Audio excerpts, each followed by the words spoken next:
fucking fire! What the fuck? For the love of fuck!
Battery's dead.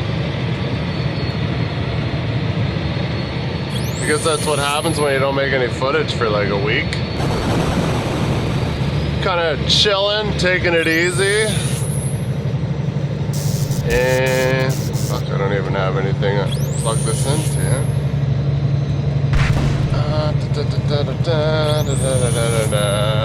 There, it's plugged in. But anyways, what's been going on the last week? It's been kind of slow, honestly. Like I took 2 days off, ended up with 4, work 1, get another 2, work 1, get 1, yada yada. So I had some spare time on my hands. Labor Day weekend, I came in and I put in all my purple lights, which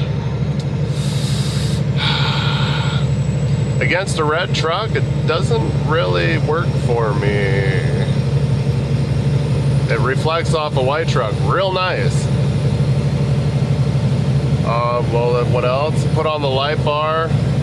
Finally, I had to weld some tabs. I don't know, I did take some footage of that. I did make a short. So you would have seen that short by the time this video comes out too. So, fog mornings.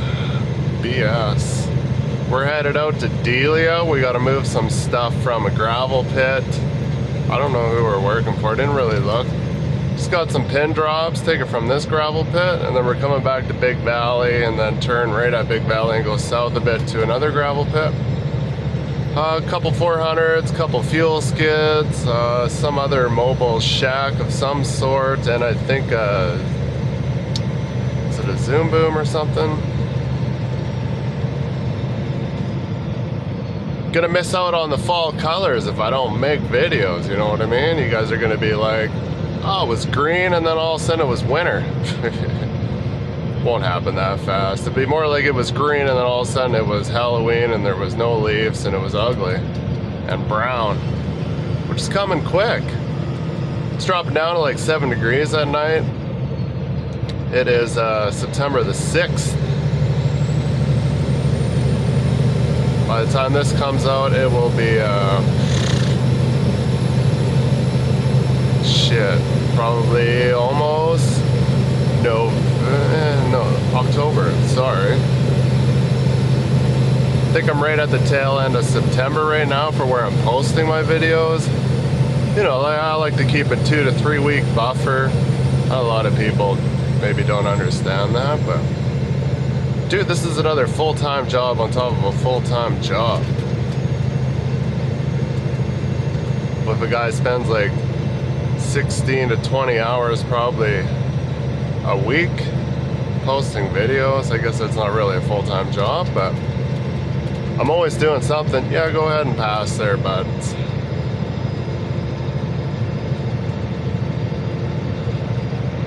Berta. What else is new? Pretty brave little car. Yeah, no kidding, eh? Turned out the stacks, I don't know how I feel about them yet. I had to take off the shield so I could rubber cement in the LEDs anyway, so I'm like, well, I can get at these bolts nice and easy. I'm like, let's give it a shot and see what it looks like. Because I should have turned them a little bit, not straight out. I should have kept a little bit of tilt, but whatever. I'll be lazy now and I won't change it for months, years. We'll see.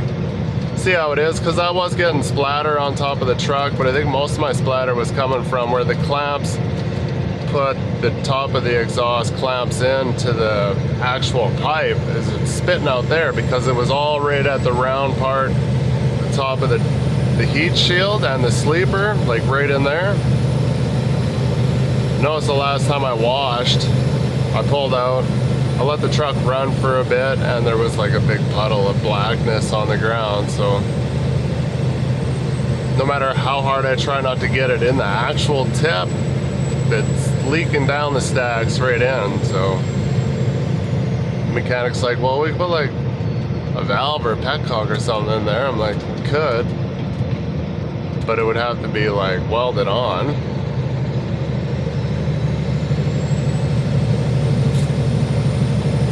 It'll be winter soon, it won't really be an issue, but we do get wet snow from time to time because we do have, for the most part, mild winters, but yes, it still gets fucking cold as hell.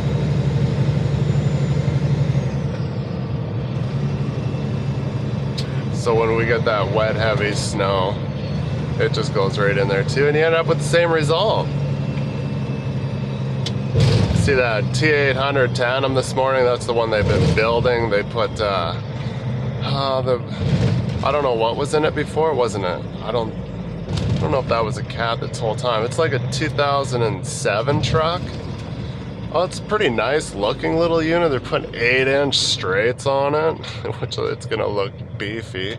They put a visor, all clear lights, so it looks pretty sweet. Repaint. And supposedly they honed out, or not honed out, machined out to accommodate bigger sleeves and bigger pistons. There was something that the performance shop where we, is it Diesel Performance? God damn, I can't remember. Sebastian.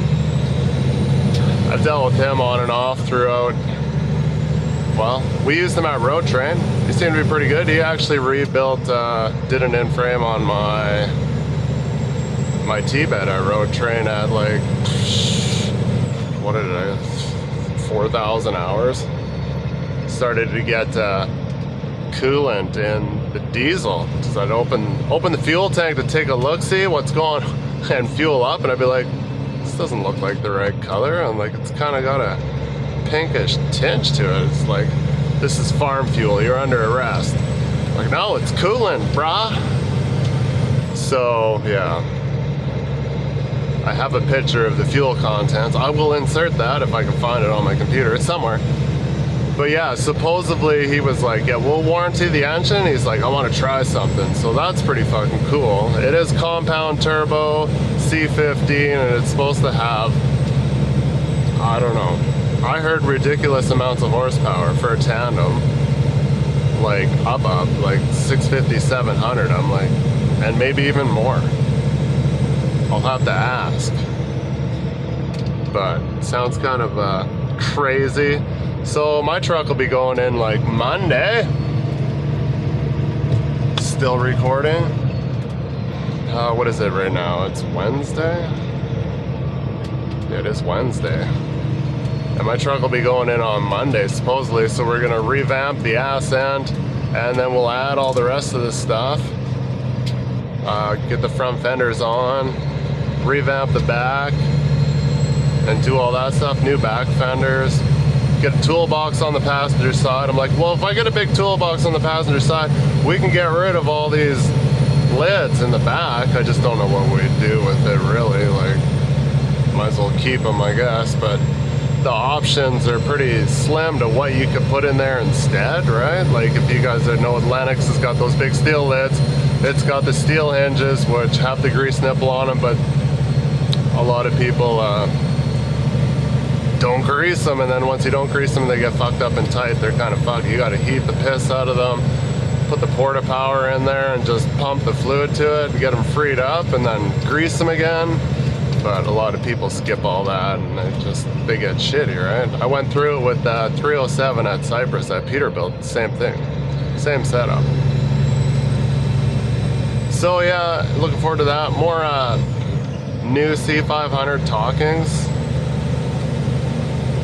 Everything I read says you can still get the steel hood, so it's going to be a mid-roof, big bunk, and hopefully the steel hood. So I asked him, I'm like, did you inquire about that yet? Because he's like, he wanted to know. Because I'm like, well, regardless if it's new or not, if it comes with a fiberglass hood, I'm probably just going to stay in this truck. But in another month, it's going to be pretty prime. Besides, the drive wheels will not be polished, but maybe I could put forth some effort there, or he'll get someone to polish them. It'd be nice to get some Durabrites. Had those at Road Train, and they seem to last quite a long time. Like, we had 10-year-old trucks that were, yes, they were chipped a little bit, but they were still shining. Got some ass fog here, and it's really sucking the life out of my eyeballs. But anyway, stay tuned. We'll be there in a bit.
fuck is that all about? Your shit's all good, or you want to pull your pins, or what?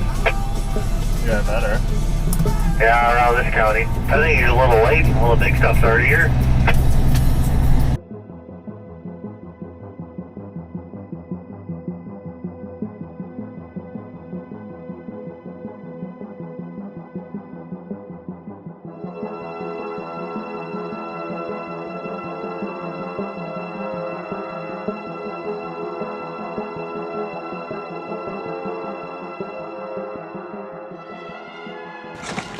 For a man who claims to be on vacation, you look a lot like you're on a stakeout. Stakeout?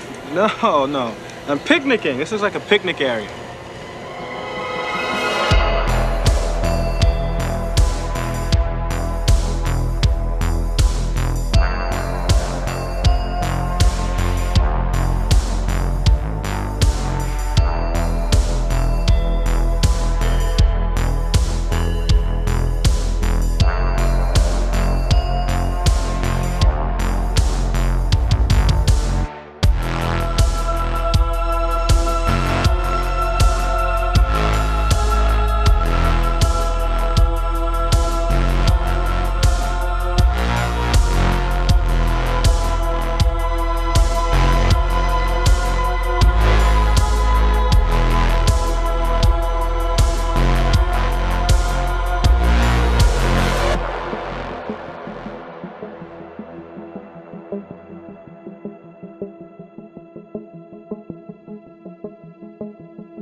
Great work, minus one thing. I'm gonna drag everything around with the loader and set it up so everything is just plumb full.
Bye.